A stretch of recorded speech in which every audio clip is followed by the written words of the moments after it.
Welcome to The Teacher's Story. I'm Jackie Scully. This is a podcast to elevate teacher voice. In this program, you will hear teachers sharing their journey into this profession and their ideas for education. I'm kicking it off Teacher Appreciation Week, which starts May 2nd. This is about honest, vulnerable, inspiring storytelling. It's a time and a space for teachers to share their ideas for the future of education. Teachers are beautiful beings who give their heart and soul to their community. They're innovators, they're inspirational, not only to children, but to the people around them. And they deserve to share their voice. So welcome to The Teacher's Story. Enjoy. Hi, welcome to The Teacher's Story. I'm Jackie Scully, and today we have Chris Schutt with us. And he is a former teacher, middle school teacher as an education technologist. I love that title. It sounds so formal and interesting. So I'm excited to hear about your background in teaching.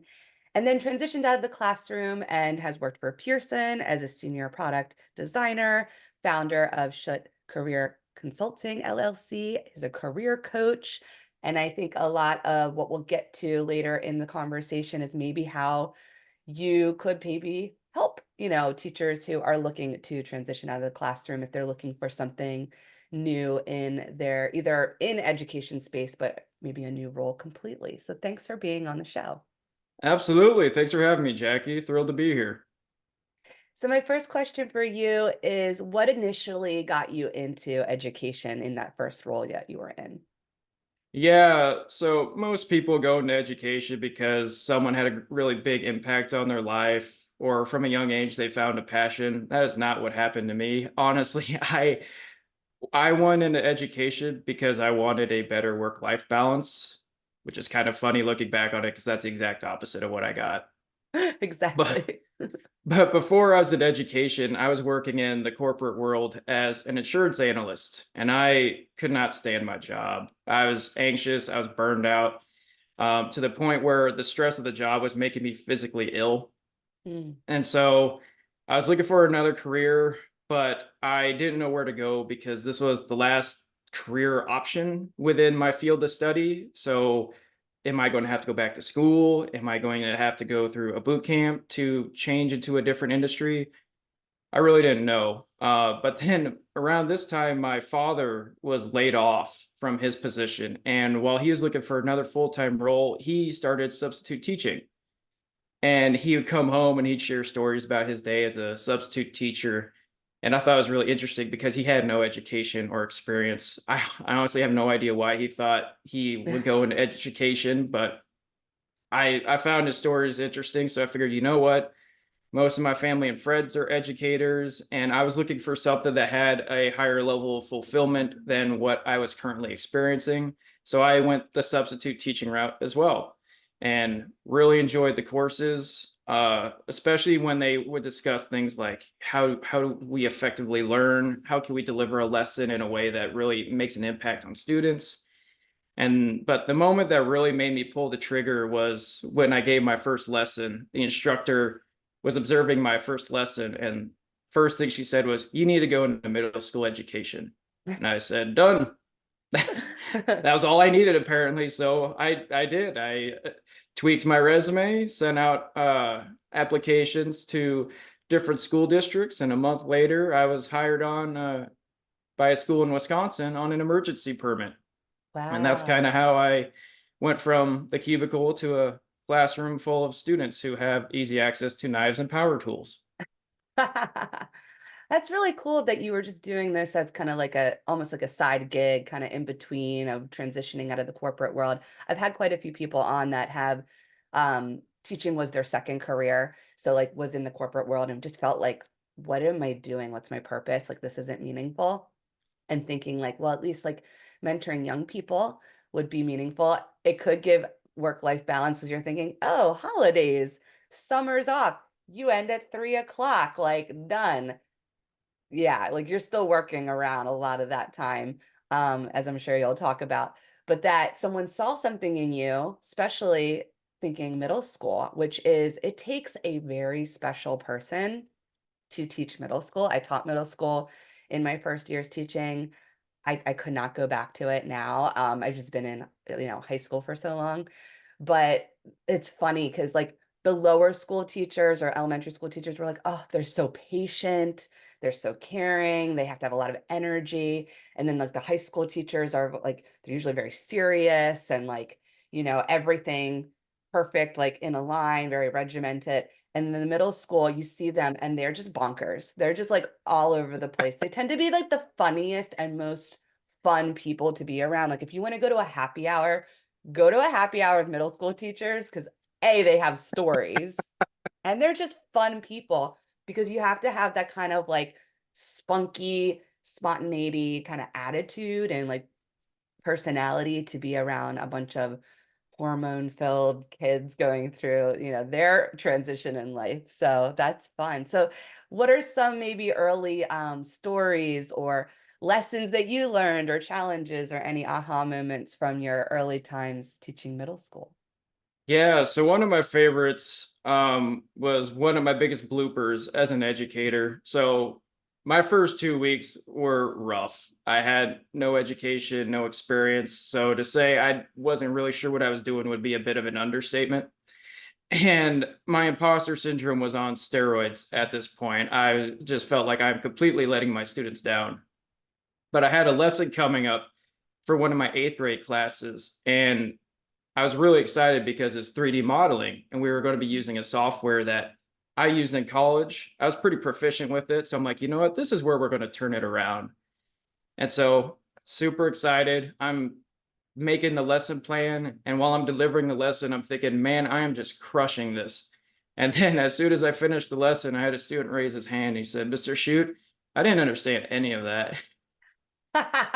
So in your mind, you're like, this is great. I'm totally engaging the hmm kids. And then they're like, what are you talking about? Yeah, exactly. Could literally feel the confidence leave my body. It was a gut Wow. punch. And it wasn't just him. I had a classroom of 30 blank stares at me. They had no idea what I was saying. And what happened was I delivered the lesson basically from my ego. I was so concerned on how can I sound more intelligent and sound like a Mm. competent teacher to these students. I actually did the exact opposite. I threw so much jargon and terminology at them. I dove right into the deep end. I confused all of them. They had no idea what I was talking about. So Yeah. I had to go back, basically chop up the lesson and start from the basics. All right, for this section, let's make a two-dimensional object.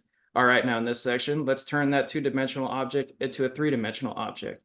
And just kind of chunk it up like that. And fortunately, I'm proud to say by the end of the quarter, they were able to 3D print whatever they designed on the software, which was Mm. super exciting to see. It's really exciting for them because not only did they design this, but they also got to create it. Yeah. And so I mean, in retrospect, I was right. That was the point where it turned around. My lesson started to connect. It just didn't really go down the way that I had hoped it would, but live and learn. Exactly. Yeah, and I think this is the part when people are like, "Oh, anyone can teach." And it's like, "No, it's a lot harder No. than you think. It's not about your knowledge and just imparting that knowledge on young people, especially when you get into middle school and like the lower grades. Like I'm in 11th and 12th. There's a little bit more grace that you have to be able to have like higher level conversations and give like a ton of detail and most of them will pay attention to you. But when it's middle school, especially because they're like all over the place with their attention span. Um yeah, it's really about like breaking things down and doing it in bits and pieces to build up to where you want to go. So actually in a way, you kind of were learning what they call backward design, where you start with the big picture. I want them to create and design and actually make this 3D, project. But then you have to go back to like, all right, what's that very first stage that they're going to be able to understand? And it might take some time to get there. So that's actually a really great way to design. And then you work backwards to the very beginning. So that's cool that that was a learning lesson for you. Oh, and middle schoolers will be very honest too. Oh yeah, they had no problem telling me they that this lesson just did not stick. Yeah, they give very, very direct feedback. Yeah, eighth grade too. I remember teaching eighth grade.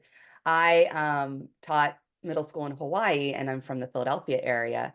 So I wasn't talking using all this technological jargon, but the way I talked about history and the way I just presented information, and I was coming out of a job in Pennsylvania before I moved that was high school and like upper grades.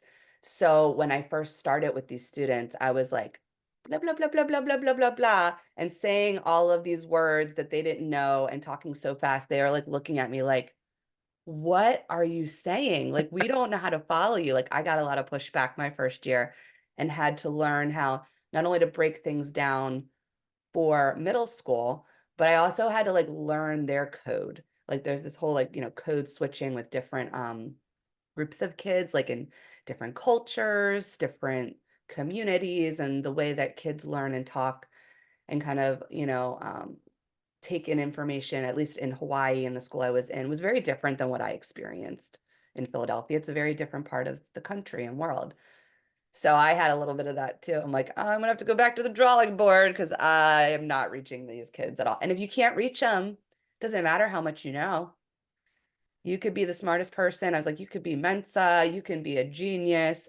If you can't reach the kids, they're not going to learn anything. And they're probably like also going to be like, I don't really know if I like this teacher or like this class. Not saying that was about you, but sometimes they'll be like, this is going over my head and they don't really care about me understanding it. So at least like you took that as a cue. Not everyone does that. Even teachers who are trained and have it in their degree and background will take it as a cue to say, I need to go back to the drawing board. Some people will just continue on and just lose kids. So that's great that that was like something that you kind of learned from. So what was your moment where you're like, this was like my second career. This was a good path. I had some really great learning experience with these kids, but this is just not something I see moving forward. Like, was there a pivotal moment or something that made you switch to getting out of education? Yeah, I'd say around the third semester of teaching, it was not an easy decision. I was kind of wrestling. Do I want to stay in education? Because I loved the content that I taught. I loved my students, but my gut was telling me this just isn't quite the right position for us. Working within this environment as a teacher, but I wanted to make an impact on the education system. I wanted to still work within that area. And I really loved, it was actually during one of our projects, one of our R&D projects with my eighth graders when they were doing a CO2 car experiment where they would build this car, they would test it, they would iterate it, they would reflect on what worked, what didn't, and then they go back to the drawing board. And that was something I just really clung on to. And I'm like, I need to find a career that I could still like have an impact on education, but it incorporates this as well. Mm. And so doing some research, I found user experience design. And I went the boot camp route after my year of teaching. I didn't realize though that after that first year of teaching, you're kind of a zombie for that first month. Like I Yes. I was so lethargic. I even went to the doctor and I was like, something's wrong with me. He said, you're a teacher, Yeah. aren't you? I was like, yeah, well, there it is. Yeah, so when you really got into thinking you were gonna have work-life balance, before we mention more about your transition, like what was that like when you first experienced what it actually felt like, that work-life balance or Oh, imbalance? oh yeah, those breaks, I was just trying to recuperate. I was trying to, oh, okay, what lessons do I need for my next quarter? What worked, what didn't? And then a lot of times it's like I am just too tired. I can't even get off this couch. So Mhm. like you're kind of comatose almost for a Yeah, couple of months. So I'm like, yeah, this isn't the work-life balance I was looking for. yeah.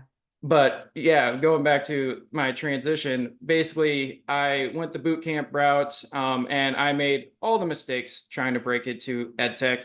I tried going solo. My portfolio and resume at the time were just awful. Um, so I had a inbox full of rejection letters. Mm, But then I switched my approach and I started building relationships with other people. And I started sharing my stories from my time mm, as an educator and started communicating my value. Like, this is why I'm a standout designer because of my experience as mm, mhm. because of my experience in education. And that's what really started to resonate. And That's how I met my mentor. My mentor shortly became my boss afterwards. And then that's how I broke into design full time. And I've been in the education space ever since, working either as a designer or coaching educators who are also in the middle of a career transition. I love that. And I've had a few people on that have done the same, where they're like, I want to leave this space. And it's not because I don't care about education or the kids. I actually want to make a greater impact. And I feel like I have the passion and the skill set in another way to make that greater impact. You mentioned when I had on Kevin Foote that you listened to that Yeah. episode, did the same thing. He wanted to leave and he wanted to look at the classroom design and how we won't maybe think firsthand that that's going to make a huge impact on education, but it really does. Like the environment does make a huge impact on how kids learn. Are they engaged? Do they enjoy going to school? If their space is like more modern, interactive. So he found that that was really making a greater impact. And he's still going into schools and he's meeting with teachers and like administrators, superintendents, and very much like in that space. So I think that's also kind of connected to your story. So yeah, if you want to share a little bit more about what you do now specifically, or also the maybe teachers that you've worked with, or what you're seeing in this time, kind of pandemic, post-pandemic, right, with teachers looking to transition. Yeah, so since leaving the classroom, I've been fortunate enough to support teachers and students in a different way than I did before. Especially for students as a designer, I've worked on projects where we would build a mobile application that allows students to learn English as a secondary language. Built an application that allows higher ed students to get that job, that first career out of high school, or not high school, out of college. Basically, how can we help them find a career path that doesn't just fit their skill set but also their interests, and how can we identify what gaps might they have, and how can we fill those gaps with the resources they need to not only get that career but to accelerate. And then on the other side with educators, um, the pandemic kind of played a role in this because at the time when the pandemic was in full swing, I was working as a designer. Didn't Coaching wasn't even on my radar at this point. I just had absolutely no interest in it. And then suddenly I had an inbox full of messages from educators reaching out to me asking, "Hey, how do you get into design from teaching?" Mm, Because take all the stress and the burnout that educators had before the pandemic. Okay, amplify that times 5. Like, they were just leaving in mm, droves because the pandemic really showed, like, the flaws within our system, and it just burned teachers out so bad that they're like, I need to leave for my mental health." I mean, let that sink in. mhm, So, mhm, that was a that was kind of what got me into coaching. I figured, you know what? My transition from education into design was brutal. I made all the mistakes, so I figured, you know what? I'll give them some free advice, and if it makes their experience a little less lousy than mine was, perfect. And in that first session, that's when it sort of turned around because you could see multiple times during that session they had that aha moment on their mm. face, and they left the session more motivated and confident than when they came in. And that gave me a level of satisfaction that I had never experienced before. So I thought, okay, I could take the skills and experience that I gained as a teacher. I could take the skills and experience I gained as a designer, and I could help people who are transitioning in their careers and tackle all the challenges that come with that to make their experience much more seamless than mine was. That's And I'm great. proud to say that they're a full-time designer now in the education space as well. So That's great. that's partly thanks to the pandemic, I guess. Yeah, I know. There's like the silver lining of the pandemic. And we often talk about that is that, it was jarring. It was really horrible. I mean, especially if people lost, friends and family. It was very stressful on all industries. But when we talk about education, it really just, I think, took a toll on everyone's mental health, but the focus wasn't on the teacher's mental health. I mean, of course, it was on the students, which rightfully so, it should be, but we were doing so much to try to be there for everyone that where was the support system for teachers? And I think that was kind of the breaking point. And there was also a lot of pushback on what teachers were teaching and how they were teaching. And oh, we were virtual too long, and oh, and this and that. And they're like, we're doing the best that we can. And Right? I think 2021 was like that, just cracking open of like, enough, like we're done. And then I started to see in the top of 2022 it being like a very big movement, and it still is. I mean, there's still, you talk about how you are an emergency hire. I mean, that is now very common in many states around the country. Um, and I don't see a lot of movement within the school system addressing that besides saying we just need more teachers. I'm like, well, can we look at the root cause of why they're leaving instead of putting band-aids? And so, like, I notice a lot of times in schools, like their band-aids are, oh, well, we'll give you coupons to go to like do yoga or offer a yoga class or do these little treats here and there. And I'm like, honestly, what teachers need the most is time. They need support. They need resources. They need to have feedback and affirmation of what they're doing and feel like they are being listened to. And none of those things have really changed that much. And so I love that you're able now to bridge like the two experiences you've had. And now you're really in a role where you're helping and still helping people who might impact education. They might be doing things in different spaces. And I think that's another part that a lot of people might learn from listening to this conversation is that it's not just being in the classroom, but it's being in all of these roles that are impacting the classroom. Well, that's an important note because of all the educators I talk to and are considering leaving a classroom, I'd say almost all of them struggle with it. It's bittersweet because they don't want to leave their students, but also they don't want to leave education either. It's just an effort to that it's an effort that's easier on them on their, mental health. And I mean, I can't blame them for that. Yeah. I've been there. It's rough. And it's like you said, there's just not enough support for the mental health aspect. I mean, even in like corporations, you'll see these initiatives to offer, counseling, mental health days. But as far as I can tell, teaching, it's still sick days you got to take, Yes. and Yeah. you have a very limited number of those as well. Yeah, So and yeah, people don't absolutely. wanna call it mental health days, even if they're like, "I'm No. taking a sick day." I've done it twice this year. I've taken 2 days where I mean, I was kind of, like, a little under the weather. I had a cold, and I was like, "I don't want this to get worse." But it was also like, I needed a break. I actually took a day off to grade. Like, I'm taking a day off to do the work I can't do if I was sitting in my classroom because I wouldn't have the time. And even if I have free periods, I have people coming in all the time. You're bombarded by students and people wanting to talk to you. It's very hard to like actually have productivity in the Yeah. classroom when boundaries are really hard for teachers. But I think just the school culture, it always feels like you have to be accessible at all times to students and to everyone where you're like, no, this is my free period and I need a space where no one's bothering me so I can grade, I can do lesson planning, and you might only get one or two of those in a day if you're lucky. There's some days you might have none. So it needs to be normalized, I think, as in other workplaces, that there's mental health days. There also needs to be days built in, like say at the end of a marking period or quarter, where maybe the school gives the faculty the day off to, and they can come into the building or do it from home. They also have to respect that we are professionals and we will get our job done if we are at home and do your grading and like, whatever you have to do for report cards.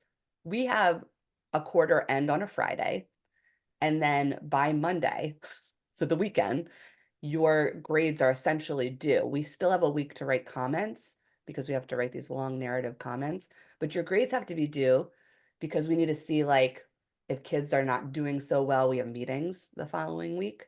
So if you do have stuff coming in at the end of that quarter, you're grading over the weekend. Like I did that this past first quarter. I had a paper come in and I normally try to end the quarter a week earlier just so that this doesn't happen.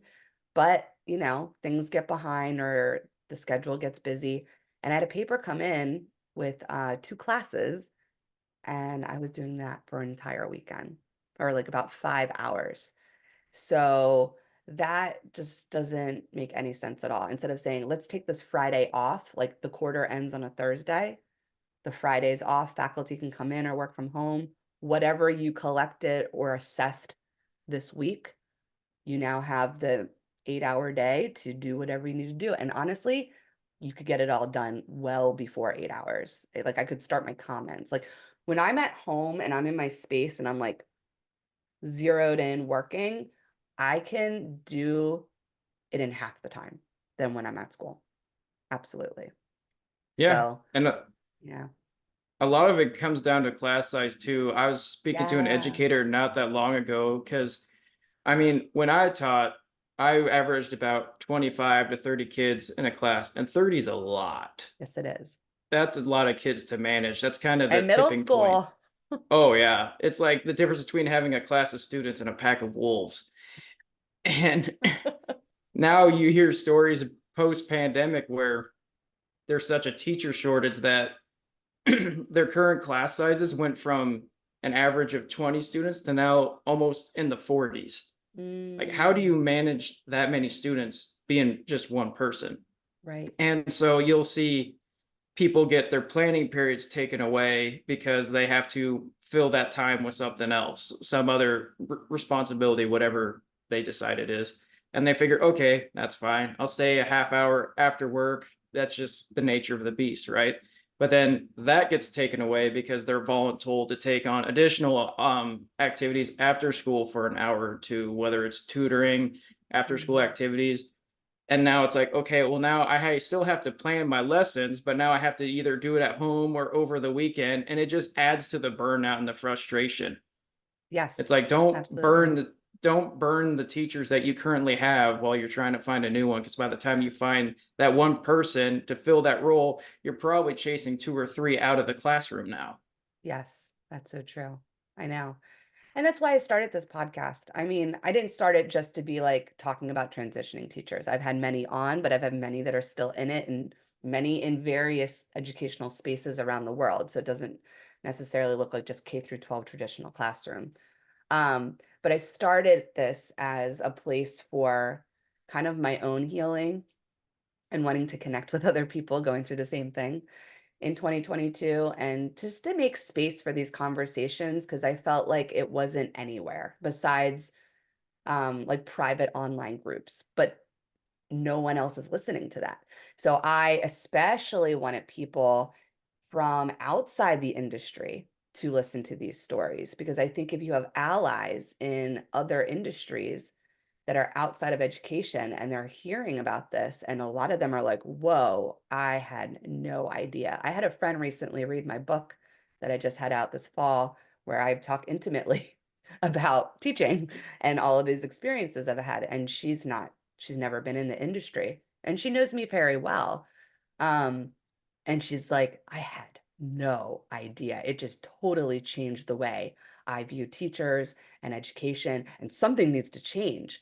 There you go. It's like you can spark a passion in other people to be allies and start to maybe speak up, and maybe other people who have more positions of influence, power. I know a lot of entrepreneurs that want to get into shaping new education systems and hook up with people who really like they are passionate about it maybe because they also have kids and they see what they're going through, right? And they see teachers leaving and like it's a revolving door.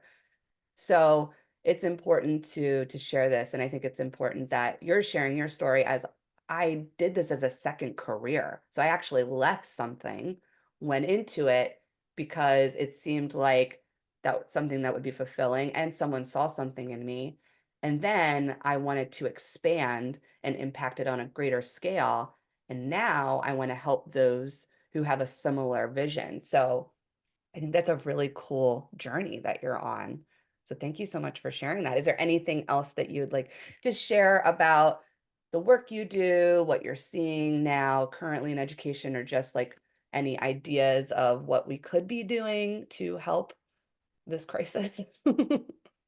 Well, first, again, thanks for having me on here. I think it's very powerful to share these stories. I know in my experience, even in other professions, sharing my stories as an educator just kind of blows some people's minds because it's like you said, they're like, I had no idea it was like that.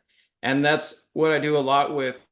a lot of transitioning teachers that I work with is like, how can we communicate your value? Because Mm. I mean, I'll get a lot of educators going into design who'll ask me, do I have any skills that transfer? And I'm like, how much time do you have?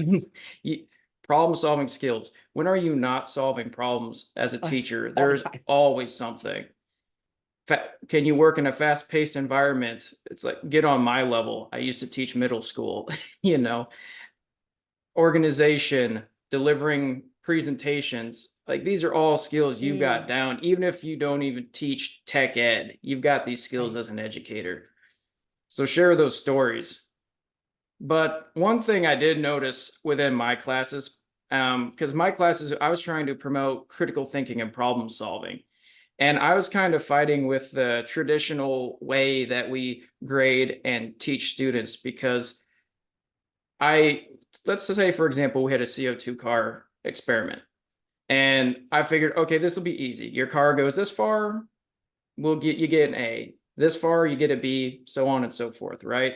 Seemed great on paper. But what happened was I would get students who were high achievers and they did what I wanted them to do. They would get the car to go a certain distance, they'd iterate on it. They'd, okay, this worked out great. Now let's try this. Exactly what I wanted them to do. Hmm. Sometimes it went farther, sometimes it didn't, sometimes it broke. That's just part of it, right?